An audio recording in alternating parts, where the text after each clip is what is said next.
I am Ajay from Ajay Chemistry Classes YouTube channel and you are watching Ajay Chemistry Classes video lecture. Students, watch this video till the last.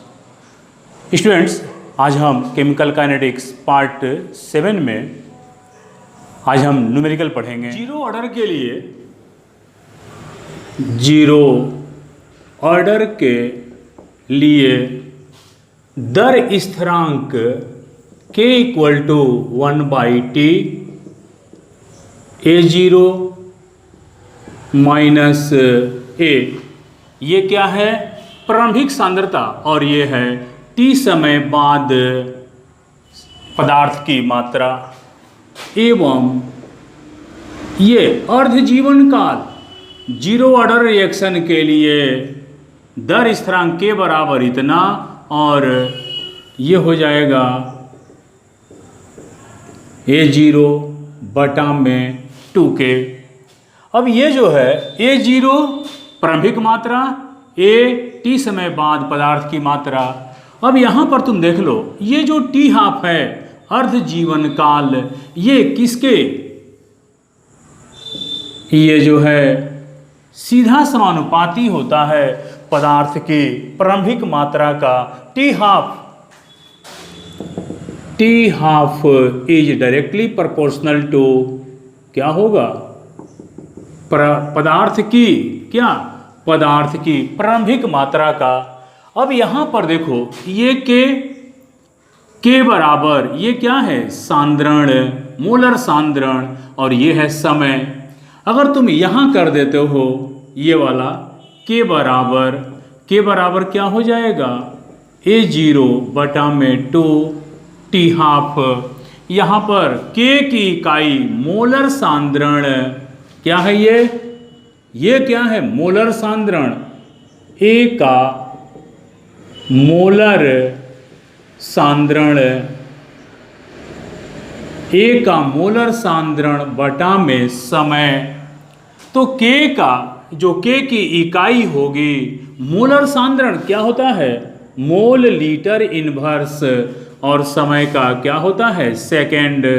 तो ये हो जाएगा mole litre inverse second inverse. यानी zero order के लिए, zero order की प्रतिक्रिया के लिए दर स्थिरांक k की जो इकाई है mole litre inverse second inverse.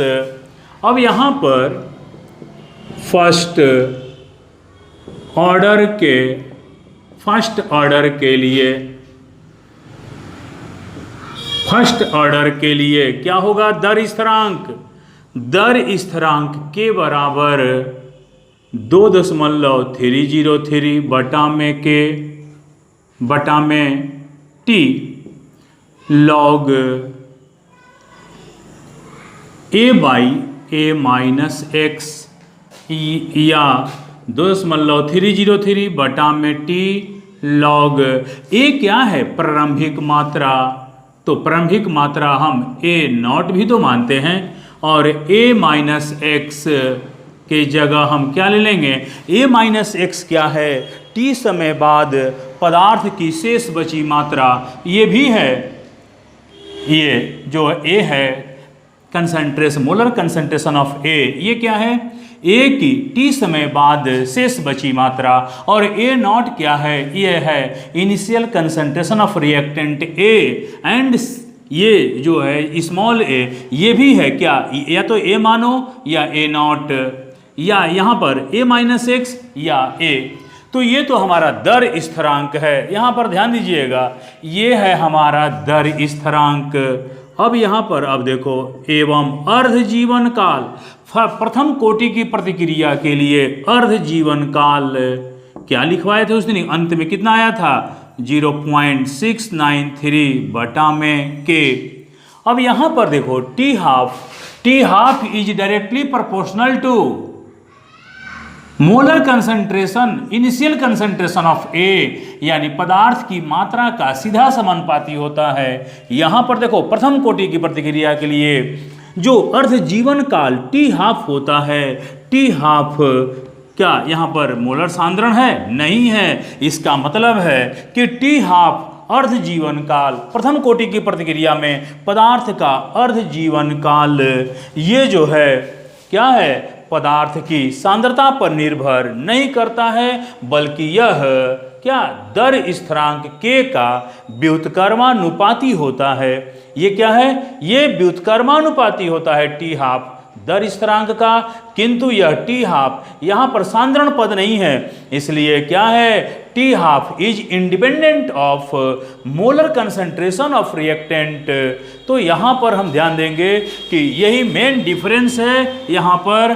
तो ये जो है क्या लिखेंगे, टी हाफ मोलर सांद्रण पर निर्भर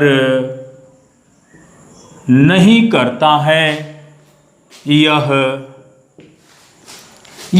दर स्थिरांक या वेग स्थिरांक, यह दर स्थिरांक k का व्युत्क्रमानुपाती होता है, व्युत्क्रमानुपाती होता है। तो ये रहा आपका, ये तो है जो हम पिछले video lecture chemical kinetics part 6 में हम पढ़ाए थे, उसमें आपका ये जो है, यहाँ पर एक चीज़ ध्यान रखिए कि ये जो है यूनिट ऑफ रेट कांस्टेंट, और यहाँ पर अच्छा, यहाँ per unit of rate constant नहीं निकाले हैं, तो यहाँ k की इकाई ध्यान दो, क्या होगा, k की इकाई प्रथम कोटि की प्रतिक्रिया के लिए k की इकाई क्या होगा, k बराबर 0.693 बटा में टी हाफ क्या है, टी ये ऊपर कुछ नहीं है और नीचे क्या है, सेकंड या मिनट या आवर, ऊपर जाएगा क्या होगा, सेकंड इनवर्स। आपको पता है फर्स्ट ऑर्डर आपको उसमें आया था यूनिट्स ऑफ रेट कांस्टेंट। तो ये जो है unit of rate constant are difference for different order of reaction. तो यहाँ पर हम देख रहे हैं कि k की इकाई फर्स्ट ऑर्डर के लिए कितना है, सेकंड इनवर्स, अगर मिनट रहेगा मिनट इनवर्स, और रहेगा और इनवर्स, इस तरह से। तो इसका स्क्रीनशॉट ले लो। अब देखो ये है general expressions for the time taken for nth fraction of a reaction of first order to complete. प्रथम कोटि की प्रतिक्रिया के nवें भिन्नांक के पूर्ण होने में लगा समय के लिए व्यंजन। ये जो है ये कहता है, जैसे आप याद कीजिए फर्स्ट ऑर्डर के लिए आपका टी हाफ कितना आया था, टी हाफ के लिए हम क्या किए थे, जब टी बराबर कितना टी हाफ, तो ए बराबर ये प्रारंभिक मात्रा कितना हो जाता था, ये ए बराबर A0 बटा में 2। तो ये जो है इसी तरह से यहाँ पर इसकी ज़रूरत नहीं है, किसी भी ऑर्डर के लिए, न सिर्फ टी हाफ के लिए बल्कि T1 बटा 3 के लिए, 1 बटा 4 के लिए, T2 बटा 3 के लिए, यानी किसी भी भिन्नांक के लिए, पदार्थ के किसी भी भिन्नांक, जैसे मान लीजिए पदार्थ के 2 बटा 3 भाग के पूर्ण होने में कितना समय लगेगा। तो ये जो है आप कोई भी, जैसे पदार्थ के 1 बटा 5वें भाग के पूर्ण होने में कितना समय लगेगा, तो ये जो है ये कहता है time taken for nth fraction, nवें फ्रैक्शन के लिए। तो यहाँ पर हम ये जो है आपका, ये जैसे अगर मान लो आपको याद करो थोड़ा सा कि ये प्रारंभिक मात्रा को हम क्या माने थे, ए, तो स्मॉल ए भी माने थे, कब, जब टाइम बराबर 0। अब याद कीजिए ए कब माने थे, यानी a-x, जब समय t बीत गया हो। जब समय t बीत गया हो तो सांद्रण क्या माने थे, a, और ये है A0, ये कब माने थे, जब समय t बराबर हो 0। तो यहाँ पर अगर तुम मान लो x, ये एक चीज़ और बता देते हैं, ये x क्या है, आपको याद होगा हम पिछले वीडियो लेक्चर यानी केमिकल काइनेटिक्स पार्ट 6 में आपको बताए थे, क्या बताए थे कि ए है मोलर सांद्रण, प्रारंभिक मोलर सांद्रण, पदार्थ की प्रारंभिक सांद्रता। अगर ये प्रतिक्रिया है और ये प्रोडक्ट है तो इसकी प्रारंभिक सांद्रता ए माने थे, और टी समय बाद इसकी x ए मोल लीटर इनवर्स और यह है x मोल लीटर इनवर्स, यह है प्रारंभिक सांद्रता और यह है विघटित हुई सांद्रता। तो शेष बची मात्रा कितना हुआ था? Mole litre A minus x. याद करना है, ये x क्या है? विघटित हुई मात्रा है, और A क्या है? प्रारंभिक मात्रा है। तो A माइनस एक्स क्या है? शेष बची मात्रा। हम कह रहे हैं कि अगर आपके पास 100 रुपया है और इसमें A बराबर 100 रुपया और x मान लो 20 रुपया, यानी 20 रुपया आपने खर्च कर दिया, तो शेष कितना बचा? 100 माइनस 20 बराबर 80। तो ये जो है x क्या है? विघटित हुई मात्रा है, याद रखना है, और A माइनस एक्स क्या है? शेष बची मात्रा। यानी जब t समय पूरा हो गया हो तो आपकी कितनी मात्रा बची है? A minus x. हम ज़्यादा डिटेल्स में नहीं जाएंगे, पहले ये देखिए कि आपको ये जो है, केवल आपको हमारा मकसद ये था कि x समझा दें। x क्या है? x है विघटित पदार्थ की विघटित हुई मात्रा, और स्मॉल a क्या है? स्मॉल a है पदार्थ की प्रारंभिक मात्रा। अब देखो यहाँ पर, यदि x बराबर, x क्या है? विघटित हुई मात्रा। अगर x बराबर a बाई n, x बराबर a बाई n, तो समय क्या होगा? t बराबर, याद कीजिए, जब यहाँ पर ये समय आधा, मात्रा आधा बीतता था तो आप समय क्या लिखते थे? 1/2। याद है t हाफ में? ये जो है a/n है तो क्या लिखोगे? 1/n। अब ये जो है हमारा, ये क्या है? ये है हमारा x बराबर इतना और t बराबर इतना। तो अब हम निकाल लेंगे क्या? k बराबर 2.303 बटा में, ऐसा करो हम t बराबर निकाल लेते हैं, बात वही है। t बराबर कितना t है जी? 1/n। तो ये हो जाएगा k और log a by a minus x. ध्यान से देखना इसे, 2.303, इसको नीचे ले आते हैं। ये जो है 2.303 बटा में के log a। अब यहाँ देखो ये क्या है? a, और x की जगह क्या है? a बटा में n।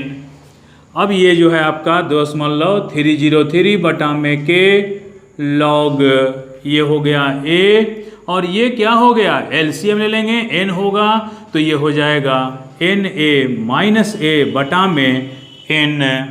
तो यहाँ पर 2.303 बटा में के log a, यहाँ पर a कॉमन ले लो, क्या हो जाएगा? ये हो जाएगा n माइनस 1 और बटा में a। अब यहाँ से ये a और a कटेगा, ठीक है। एक काम करो, यहाँ पर इसको रहने दो अभी, ये a और a, तो ये जो है अब क्या होगा? ये आपका t 1/n, तो ये हो जाएगा t 1/n बराबर क्या होगा? 2.303 बटा में के log। अब देखो ये जो है n ऊपर जाएगा, n a बटा में a n माइनस 1, a से a कैंसिल, तो t यहाँ देते हैं, इसलिए ये हो जाएगा 2.303 बटा में के log n बटा n माइनस 1। ये देखिए आपके किसी भी ऑर्डर के लिए ये जो व्यंजन है आप इससे निकाल सकते हैं। बहुत सिंपल है ये टॉपिक, अत्यंत सिंपल है। Part 6 chemical kinetics part 6 is very important for numericals, and this part 7 of chemical kinetics is also very important for you, because this is the video lecture of numericals on the basis of zero order and first order reaction। तो यहाँ पर ये जो चीज़ है आपका t 1/n, अब देखो इसका कितना महत्व है।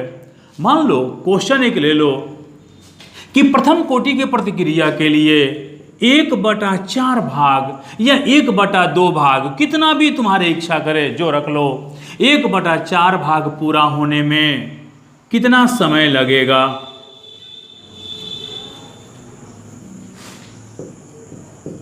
प्रथम कोटि की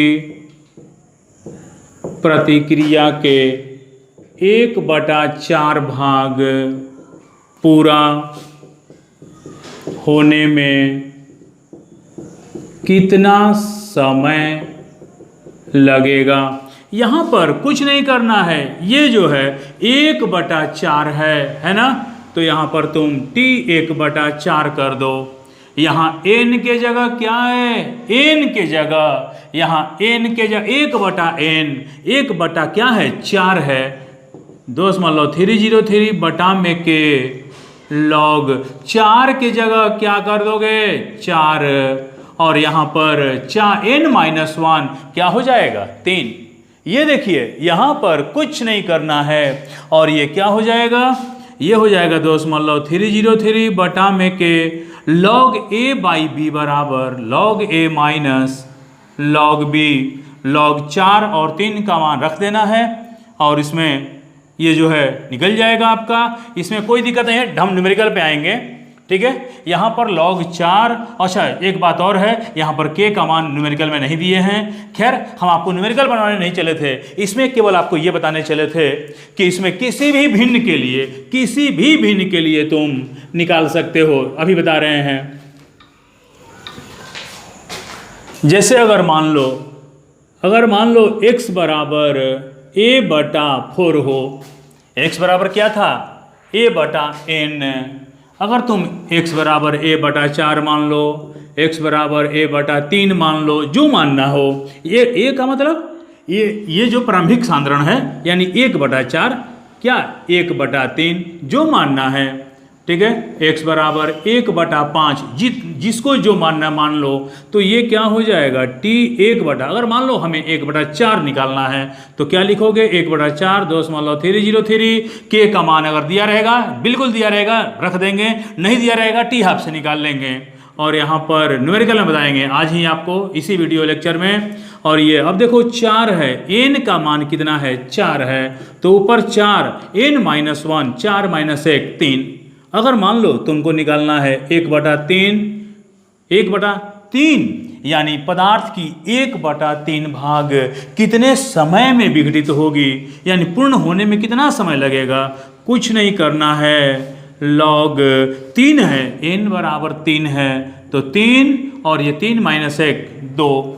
अगर n बराबर तुम और कुछ लेना चाहते हो, जैसे मान लो t बराबर 1/5, दोस्त मान लो 303 बटा में के log क्या होगा? 5/4, ठीक है। अगर मान लीजिए, अगर यहाँ पर तुम कुछ भी यहाँ रखोगे, मान लो कि t बराबर तुम 2/3 रख दिया, 2/3 भाग पूरा होने में कितना समय लगेगा? तो दोस्त मान लो 303 बटा में के log, अब देखो यहाँ 2/3 है यानी x। अच्छा इसको हम अगले वाला में, पहले इसको उतार लो, जगह नहीं है, ठीक है। पहले इसका स्क्रीनशॉट ले लो। जिसे मान लो अगर x बराबर 2/3 हो, तो यहाँ पर टाइम क्या हो जाएगा? t बराबर 2/3। तो यहाँ पर ये ध्यान देना है कि x बराबर क्या हो जाएगा? 2a/3। देखो जैसे ये t 2/3 भाग पूरा होने में कितना समय लगेगा? दोस्त मान लो 303 बटा में के log, अब देखो ऊपर में ये जो है आपका n, तो ये जो है आपका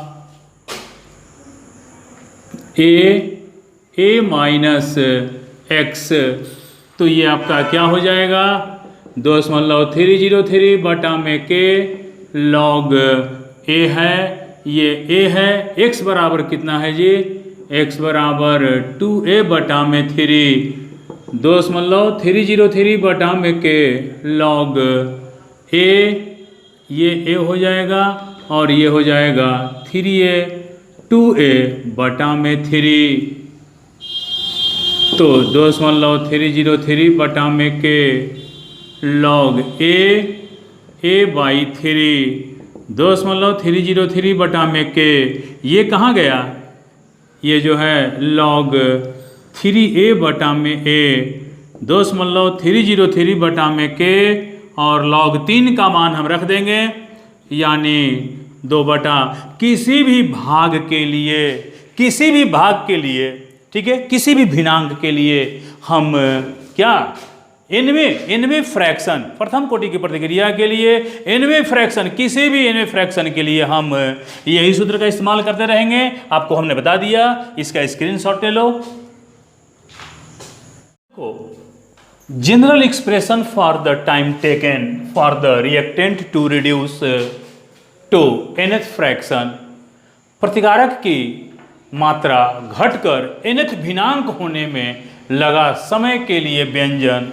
इसका मतलब कि ये जो है, मान लो तुम्हारा कोई मात्रा है a और ये घट करके हो जाए a माइनस एक्स, ठीक है, यानी a माइनस एक्स, मान लो a माइनस एक्स बराबर है a बटा n, a माइनस एक्स बराबर, अब देखो a माइनस एक्स बराबर a बटा n। अब इसके लिए यानी ये कह रहा है कि पदार्थ की मात्रा है a और ये a बटा n क्या है, a से घटकर a बटा n भाग होने में कितना समय लगेगा, यही पूछ रहा है। यहाँ देखो t बराबर 2.303 बटा में के और ये लॉग a माइनस एक्स, ये क्या हो जाएगा 2.303 बटा में के log a minus x, sorry यहाँ पर ये a माइनस एक्स के जगह क्या लिखोगे, a बटा में n, 2.303 बटा में के लॉग, ये n ऊपर जाएगा n a बटा में a, ये देखो कट गया, यानी t बराबर 2.303 बटा में के लॉग n। ये देखिए, ये जो है आपका उसमें क्या आया था, उसमें आया था यहाँ लॉग n बटा में n माइनस 1 और यहाँ पर क्या है, ये है आपका लॉग n। सबसे पहले इसको एक बार फिर समझ लो कि ये क्या है, ये शेष बची मात्रा है, यानी पदार्थ की मात्रा पहले कितनी थी, प्रारंभिक मात्रा a थी, अब ये घट करके कितनी बची गई, ये क्या है a बटा n। तो इस पदार्थ की a मात्रा कितने समय में घट करके a बटा n शेष बची रहेगी, इसी के लिए ये न्यूमेरिकल है। तो अगर मान लो तुम इसमें कोई भी भिन्नांक ले लो, कोई भी भिन्नांक, जैसे मान लो पदार्थ की मात्रा एक न्यूमेरिकल ही हो जाए, यदि किसी प्रतिक्रिया में दर स्थिरांक के क्या है, दर स्थिरांक के दिया है 60 सेकंड इनवर्स, और आपका इसमें कह रहा है कि पदार्थ की जो मात्रा है, पदार्थ की मात्रा क्या है, प्रतिकारक की मात्रा घटकर nth भिन्नांक होने में, मान लो पदार्थ की मात्रा 1/16वें भाग घट करके 1/16वें भाग, यानी घट करके प्रारंभिक मात्रा कितना है a, घट करके कितना हो जाना है a बटा n, यानी पदार्थ की मात्रा घट करके 1/16वां भाग कितने समय में होगा, यानी a माइनस एक्स दिया है तुम्हारा कितना, a माइनस एक्स दिया है 16। तो ये जो है इस पूछ रहा है, ये बराबर में कर दें हम a माइनस एक्स, तो यहाँ पर कह रहा है टाइम बराबर व्हाट, तो ये t बराबर कर दो 2.303 बटा में के का मान अगर दिया है और यहाँ पर लॉग, अब देखो k का मान रखिए देते हैं, कितना है 60 सेकंड इनवर्स, ऊपर जाएगा सेकंड हो जाएगा लॉग। अब देखो ये सूत्र क्या होता है, a और ये क्या है, ये क्या हो जाएगा ये हो जाएगा कितना, a बटा 16, तो ये हो जाएगा a बटा में 16। अब देखो क्या हो जाएगा, 2.303 बटा में 60, और ये हो जाएगा क्या, सेकेंड इनवर्स लॉग 16a बटा में a कट गया। अब देखो ये हो जाएगा तुम्हारा 2.303 गुणा में, ठीक है, और लॉग 16 का मान 1.2040 और बटा में ये जो है ये है 60। सेकेंड इनवर्स को ऊपर ले लेते हैं, क्या हो जाएगा, सेकेंड। तो ये जो है तुम्हारा t बराबर इसमें गुणा करोगे तो आ जाएगा 0.0462, ठीक है, और ये गुणा दे करके भागो करने पर, और इतना क्या, ये सेकेंड। तो यहाँ पर क्या किस में लिखते हैं, साइंटिफिक नोटेशन में दशमलव को यहाँ ला दो, 4.6, तो ये कितना अंक दाहिने और 2 अंक गया है, तो ये माइनस जाएगा, और ये क्या हो गया, सेकेंड। ये यानी प्रतिक्रिया का दर स्थिरांक दिया आपका कि यहां पर दर स्थिरांक तुमको इतना दिया हुआ था, और कह रहा है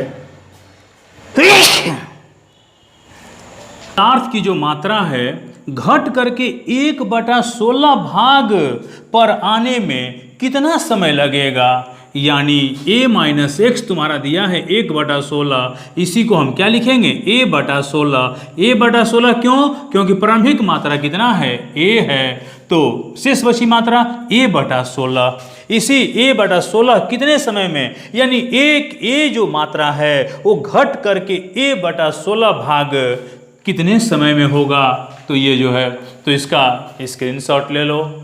the substance left after n half lifes, n अर्ध जीवन काल के बाद पदार्थ की शेष बची मात्रा, कहता है कि पदार्थ इन अर्ध जीवन काल के बाद, अर्ध जीवन काल को बता चुके हैं, टी हाफ से व्यक्त करते हैं। जैसे मान लो प्रथम टी हाफ के बाद पदार्थ की शेष बची मात्रा, प्रारंभिक मात्रा कितना माने हो, a0/2, चाहे a का a/2। अब जो है यहाँ पर द्वितीय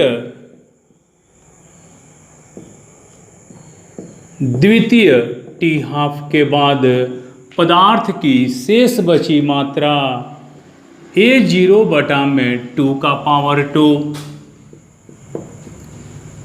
तृतीय टी हाफ के बाद पदार्थ की शेष बची मात्रा, ये देखिए, तो यहाँ पर n टी हाफ के बाद पदार्थ की शेष बची मात्रा, प्रारंभिक मात्रा बटा में 2 के पावर n, ये जो है आपका ये मेन ये सूत्र है आपका, ये व्यंजन है कि कितना भी आपको हाफ लाइफ दिया रहे उससे मतलब नहीं है, इससे आप भाग दे दीजिए, काम खत्म। जैसे न्यूमेरिकल लेकर ले लीजिए, मान लीजिए किसी प्रथम कोटि की प्रतिक्रिया के लिए टी हाफ दिया गया है कितना, 60 मिनट।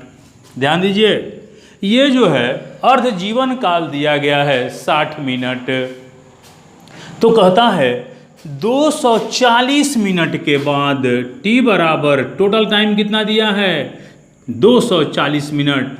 240 मिनट के बाद पदार्थ की कितनी मात्रा शेष बचेगी, यानी शेष मात्रा बराबर व्हाट, प्रतिशत में निकालना है, शेष प्रतिशत मात्रा, शेष प्रतिशत मात्रा बराबर व्हाट।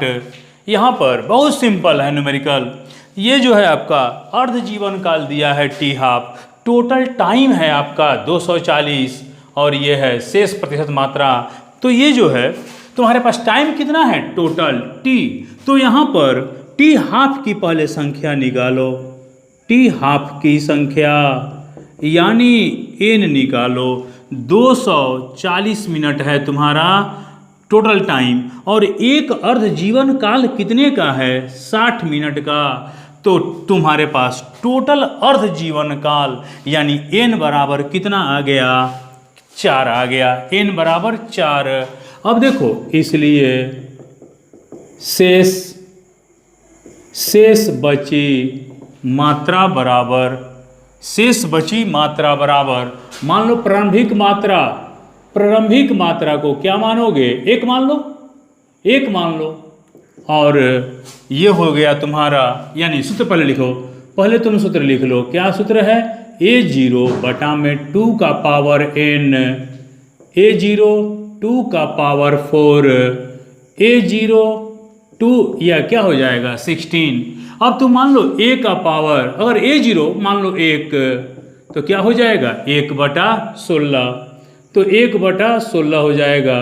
तो ये हो जाएगा तुम्हारा 16, 1.0 नहीं गया 0 4, ये हो गया 32 5, 0 पॉइंट कितना 625, शेष बची मात्रा इतना हो गया। अब यहाँ पर ये जो है ये क्या होगा प्रतिशत मात्रा कह रहा है, क्या करेंगे इसमें 100 से गुणा कर लेंगे। प्रतिशत मात्रा बराबर 100 गुणा में 0.625 6 यानी इतनी मात्रा।